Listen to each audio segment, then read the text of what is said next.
Now at 10, a transition house opens in southwest Missouri to help people dealing with homelessness.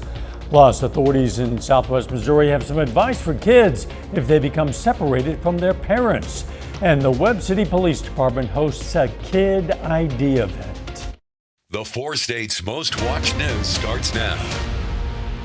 A ribbon cutting in southwest Missouri today is one step in a plan to help people dealing with homelessness. This is KOAM News at 10. I'm Dow Quick. The Restoration Life Center has given many homeless people a second chance at life. And as KOAM's Melissa Alexis shows us, they opened a new shelter today in Neosho for those in need.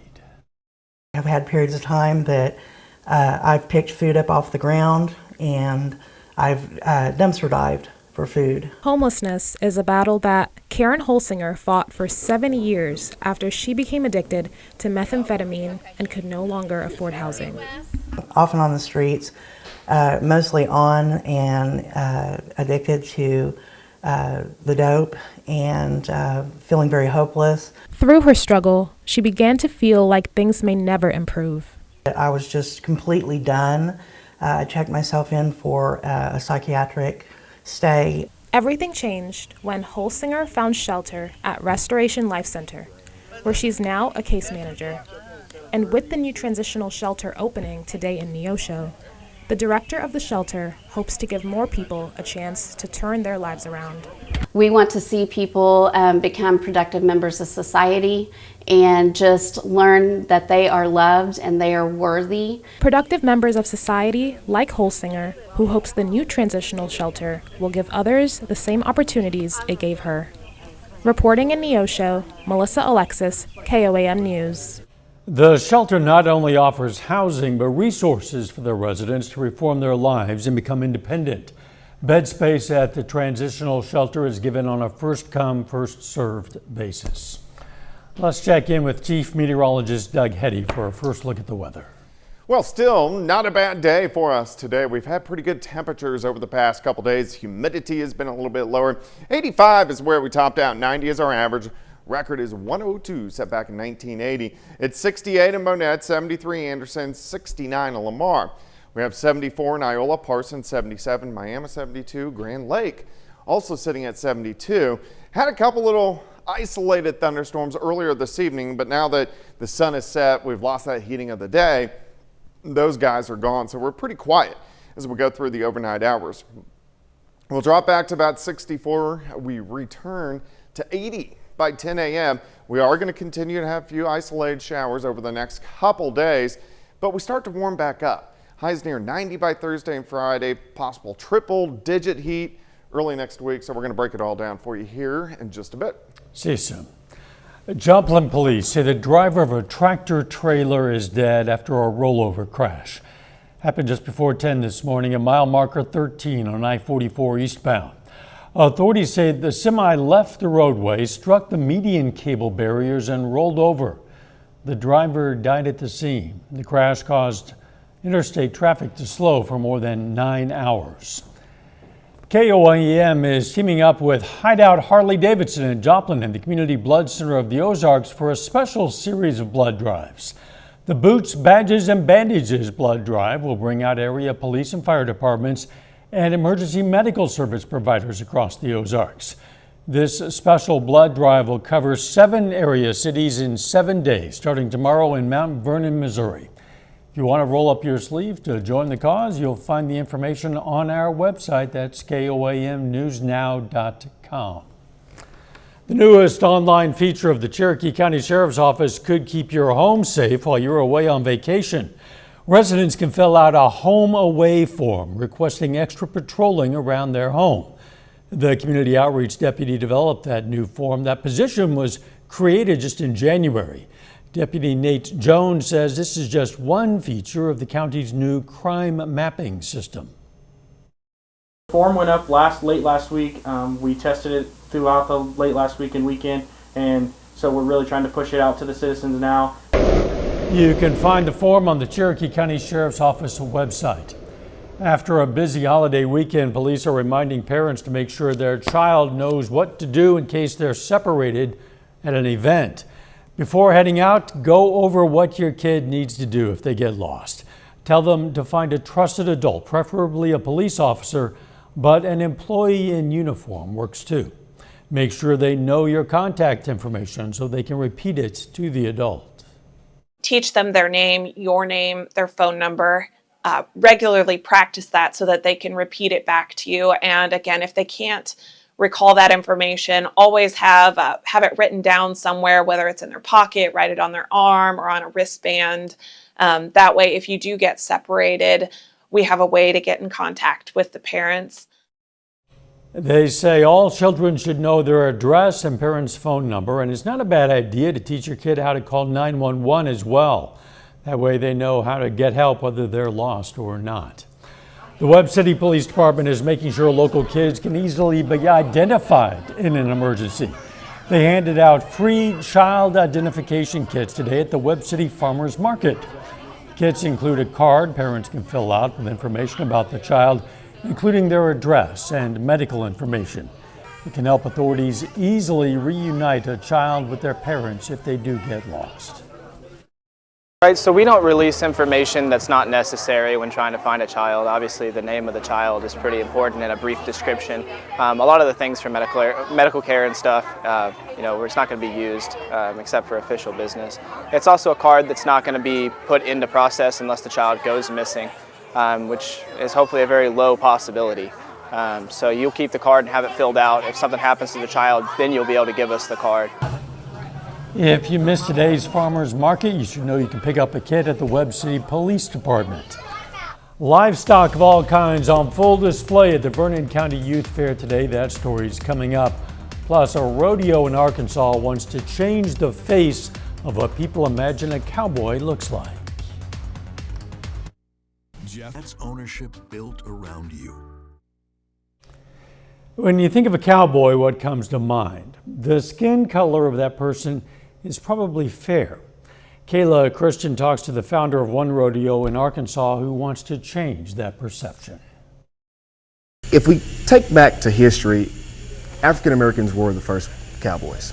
21-year-old Daniel Moore, who was raised in rodeo culture, started Pine Bluff's Black Rodeo last year after seeing a need to expand the exposure of black cowboys within his city. When it comes to culture, blacks have struggled in a lot of different ways, and we don't want to put that stereotype on anybody. However, when it comes to rodeo, we want to come out and be able to compete and have just as much fun as anybody else. Trying to give back to the community and capitalize on the utilization of the black cowboys and their part in creating America is what it is. Bringing people from all walks of life into Pine Bluff to see over 100 participants from across the U.S. participate in buck-offs, bull riding, calf roping, junior competitions, and more.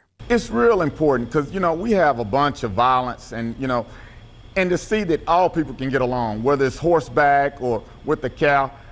It's inspirational to show that you can get along and compete just like football players and basketball players. As I tell people all the time, rodeo is America's first sport.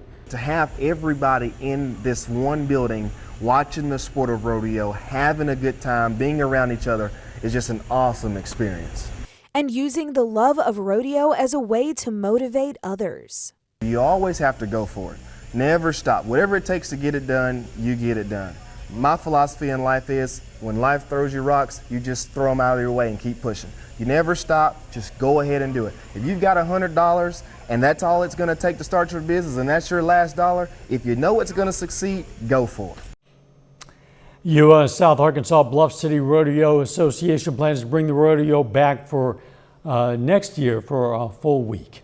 The Vernon County South Fair in Nevada, Missouri gets into full swing with a week of fun activities. Today, kids from the 4-H program began getting their livestock show ready while sheep and goats were being weighed in. Preparation is to show off and sell the animals throughout the week, and as always, the public is invited. I'd probably tell them to show up and show out. Come and see everything go down. It's always a fun time, and there's so many people here, so nobody's going to judge and whatnot. On Friday, the show is going to hold one of the largest rabbit shows in Missouri.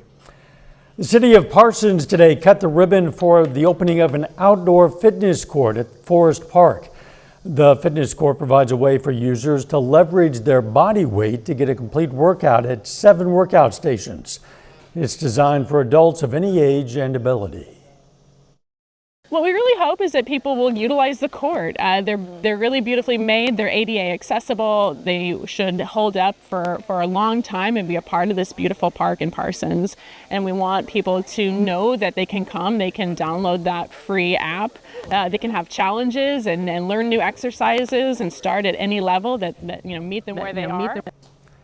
Users can download that free fitness court app, which acts as a sort of coach in your pocket. A little bit later, kids in Iola, Kansas rehearsed their roles as Robin Hood and his merry band. Plus, it starts to heat back up over the next few days. Looking at that coming up.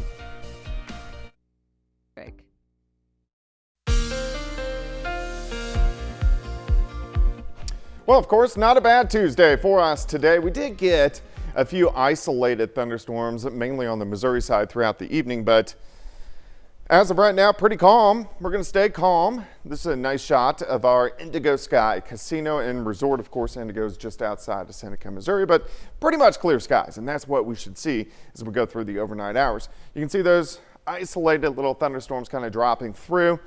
We're fine now. We're going to be nice and quiet as we go through the overnight hours, but this was due to still some moisture on the backside of the remnants of what once was Hurricane Beryl, which is barreling through parts of Indiana and also Ohio still, and those feeder bands producing a couple tornado warnings, which is very typical with tropical systems. But behind it, look at the upper level flow right out of Canada. So that's why the past couple days it has been a little bit cooler than what we've seen over the past few weeks.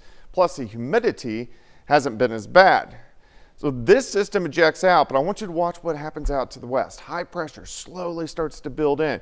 We're into Saturday, we're going into Sunday, continuing to build Monday into Tuesday, and then finally breaks down by the middle of next week. So what that's going to do for us is give us a slow warming trend as we head into the weekend and then early next week. And then once it breaks down a bit, we'll get a front in here and some better chances for rain by the time we get into the middle of next week.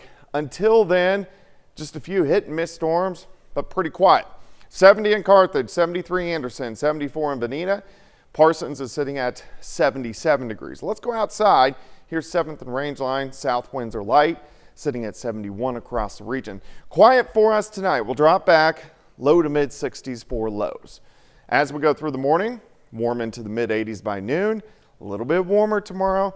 I think most of us 88, 89, 90 degrees. 87 in Stockton, Grand Lake 89, Parsons up to 90 degrees. Tomorrow night, few clouds get in here after midnight. We may get a stray shower moving into Thursday morning. On Thursday, weak little wave passes by, which could give us some isolated thunderstorms, especially late afternoon into the evening hours.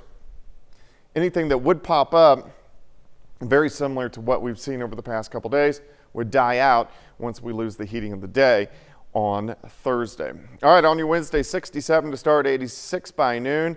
High temp, 89 degrees. And let's go ahead and look at that warming trend. So let's go into Friday. We're looking at mid 90s.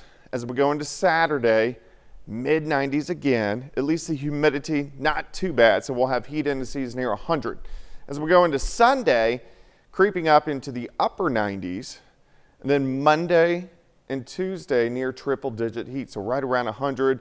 Heat indices probably 105, 106 degrees. And then by the middle of next week, we'll see that front drop in that will give us chances for a few showers and thunderstorms. 89 on your Wednesday. Let's go 93 Thursday. Hit and miss storms. 95 Friday. 96 Saturday. 98 on Sunday. And then a couple days right around 100 degrees and then cooling down a little bit for the second half of next week.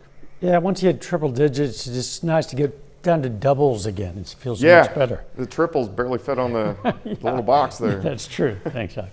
Young actors are working on a production of Robin Hood.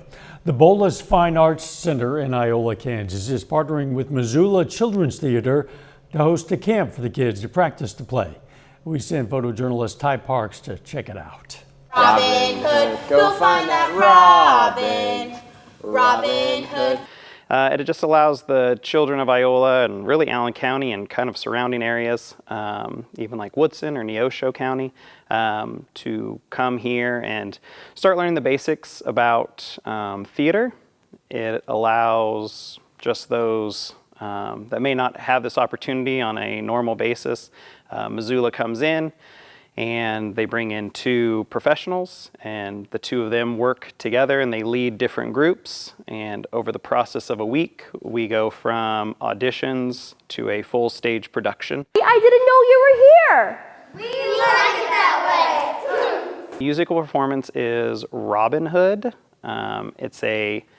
It's not necessarily the same take on Robin Hood.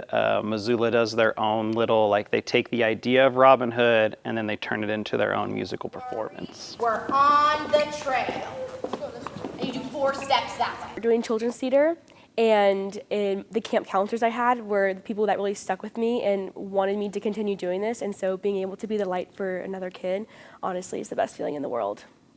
Yeah, I think being able to teach kids, and sometimes this is their very first experience in theater in general, and just either seeing kids find a love for that or just maybe get to come out of their shell, or it's just giving kids another chance to try something new. The ancient oak that knows no folk. Different creative ways to teach different ages of children the material that we do. So sometimes, certain things take more repetition depending on age or not. And it's kind of just learning to read the room and figure out like who needs more time with something, or, oh, we're good. Yeah, let's keep on going. And we all go, hee, because you're so sneaky. Whenever that one kid comes up to you and they're like, this is the best week ever, I had so much fun. And like being able to see them just like be in their element on stage, and like seeing them with their parents being so proud after, like it's so rewarding to watch the kids enjoy the process and have a good time and gain so much from it. Like this isn't for us, it's purely for them. Yeah. Hello, my fine foresters.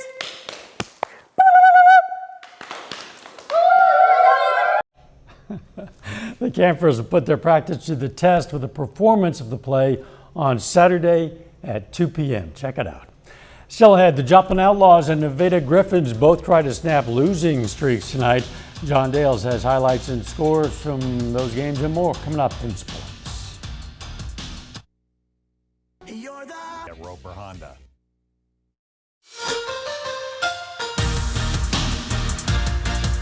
The Joplin Outlaws have hit a bit of a rough patch in their season after holding the second place spot in the Mid-America League standings for most of the summer. The Outlaws have lost 8 of their last 10 and dropped into a tie for third. The Outlaws at home trying to snap a 4-game losing skid, taking on Fort Smith, who jumped in front of Joplin to second place. Pitchers duel early on. Fort Smith starter Zeke Hirsch gets a couple of swinging strikeouts. He'd strike out 6 over 7 innings. Joplin starter Eric Heiken just as locked in. He picks up 2 of his 7 strikeouts on the day in the first couple innings. Heiken would pitch 7 2/3, allowing just 2 runs. Bottom 4, still scoreless, no one out. Will Doherty breaks his bat and grounds into a 5-4-3 double play. Next batter is Shu Kitagawa, who got injured the first game of the summer. It's just his 3rd game of the season. He picks up a huge RBI single to break the scoreless tie. That's got to feel good. Next half inning, Heiken still cruising. He gets a 4-6-3 double play to keep it a 1-0 Joplin lead. This one close all the way to the finish, but the Outlaws win it. Final score 3-2. They snap that 4-game losing skid. Over in the Mink League, the Nevada Griffins at home tonight as well, taking on the Sedalia Bombers in a doubleheader. Griffins fall 6-2 in Game 1. Second contest, much more competitive, but the same result. Nevada loses that one 6-5. Now the Griffins had the tying run and the go-ahead run in scoring position in the final half inning, but they come up short and the game ends on a double play on an attempted sacrifice fly. It's also that time of year when junior college baseball players move on to their next school. Over the past week or so, several Crowder Rough Riders have announced their commitments. Here's a look at 12 of the most recent commits coming out of Crowder. The list features 8 Rough Riders that are advancing to Division I schools, one of them being Nick Moten. He's going to the Big 12, and Houston. Right-handed pitchers Nick Potter, Carson Richard, and Aaron Arnold, all of them are headed to Wichita State. 2 more righties, Ashton Branson and Landon Grigg, both of them are going to Dallas Baptist and Louisiana Monroe, respectively. Jake Pinnell going to Central Arkansas, and Ethan Fender moves on to Oral Roberts University. Over in Major League Baseball, the Royals and Cardinals play each other just 4 times in the regular season, twice in St. Louis, twice in Kansas City.